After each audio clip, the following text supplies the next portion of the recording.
Bonjour, cette vidéo va vous proposer une alternative à la pose des étiquettes sur les portes ou sur les fenêtres. Effectivement, lorsque vous utilisez l'étiquette de porte ou de fenêtre, celle-ci est parfaitement centrée en fait par rapport à l'ouverture. Si vous souhaitez représenter le projet comme il est là, effectivement, vous seriez obligé de déplacer chaque étiquette une par une pour les coller contre le panneau de porte. Je vais vous proposer donc de créer en fait un libellé à l'intérieur de la famille. Nous voici à l'intérieur d'une porte qui est dans la bibliothèque de Revit et nous allons créer en fait ce que l'on appelle une annotation de libellé pour placer directement l'étiquette dans la famille. Pour ce faire, on va charger en fait dans la bibliothèque de Revit et dans la partie annotation ce que l'on appelle en fait la métrique annotation de libellé.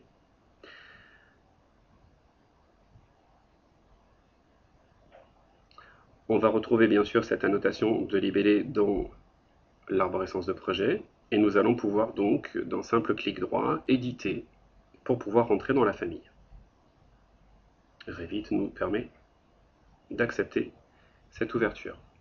Pour travailler plus souplement, eh bien, nous allons afficher ce que l'on appelle donc les plans de référence. Donc on va cocher plan de référence dans la visibilité graphisme. Ce sont en fait les deux actes que nous avons là. Et nous allons modifier en fait le libellé que nous avons sous les yeux. Pour ce faire, on le sélectionne et nous avons dans le ruban modifier le libellé. Ce libellé ne nous intéresse pas, donc on va le supprimer. Et nous allons créer donc deux libellés supplémentaires. Dans un premier temps, un libellé de texte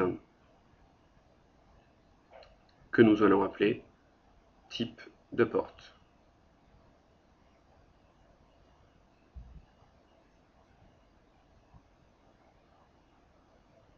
On va laisser le regroupement dans autre et on clique sur OK.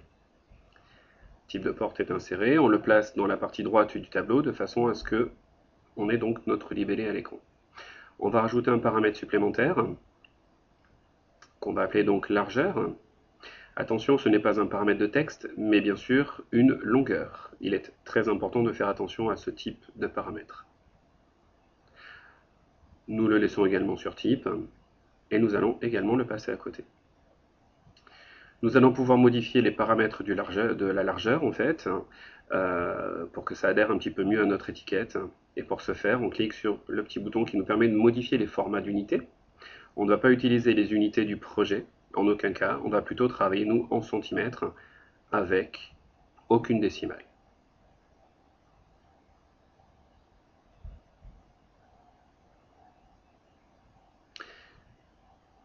On va pouvoir donc cliquer sur OK pour visualiser donc le libellé que nous avons à l'écran maintenant dans cette famille. On va bien sûr agrandir un petit peu le rectangle pour éviter en fait que l'on ait des superpositions. Nous avons un libellé qui fait 3 mm, on va peut-être modifier en fait cet élément-là pour que l'on ait un libellé un petit peu plus petit, puisque 3 mm c'est un petit peu trop gros en fait dans un projet. Voilà ce que donnerait un libellé par exemple à 1,5 mm.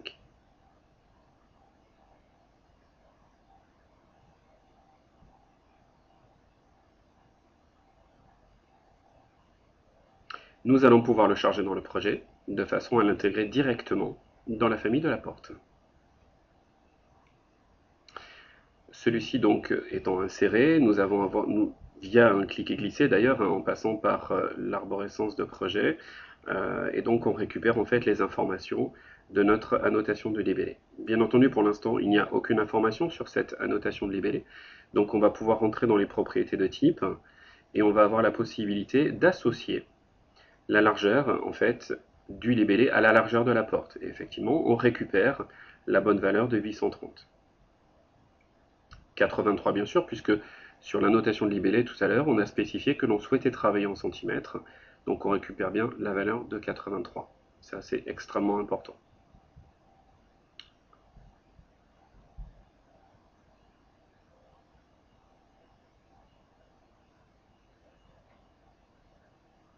Grâce au bouton type, nous allons pouvoir donc ajouter un paramètre supplémentaire, toujours un paramètre de texte, Nous allons également le laisser sur type et nous allons l'appeler type porte. Volontairement ici, on met un petit espace, vous allez comprendre pourquoi. Je reviens donc sur le bouton type et je vais pouvoir spécifier donc que le type de porte est par exemple une porte pleine, donc PP en raccourci. Ici, on ne voit toujours pas PP devant donc la valeur de 83, donc il va falloir également associer ce fameux paramètre d'annotation au nouveau paramètre que nous avons créé. Toujours dans les propriétés de type, type de porte, on clique sur le petit bouton et on associe donc à type de porte. Alors volontairement, vous voyez que ici j'ai mis un espace, là je n'en ai pas mis. Tout ça pour montrer que ce paramètre est le paramètre du libellé, de l'annotation de libellé, et celui-ci est le paramètre en fait que je viens de créer. Maintenant on a les bonnes valeurs, il n'y a aucun souci.